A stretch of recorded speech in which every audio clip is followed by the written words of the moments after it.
How to replace a 2021 Ford Explorer 5-button smart key remote battery.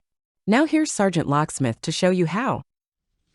Okay, we're going to change the battery out on our 5-button Ford Smart Remote. Doesn't matter if you've got the trunk, the hatch, tailgate right here.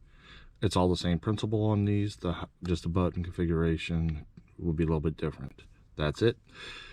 So if you're having problems with your doors not opening, locking, remote start, trunk, gate, let's do the quick repair, see if this fixes it before you come see a locksmith to see if you got other issues.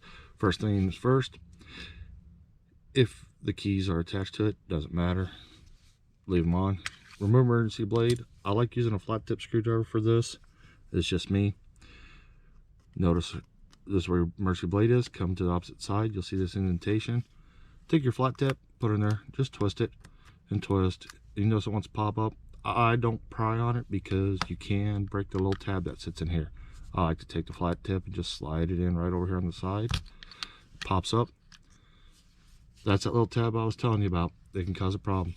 Now you notice this battery popped up. Sometimes they do, sometimes they don't. It's a goofy design with Ford. Dump it out. It's your CR2450.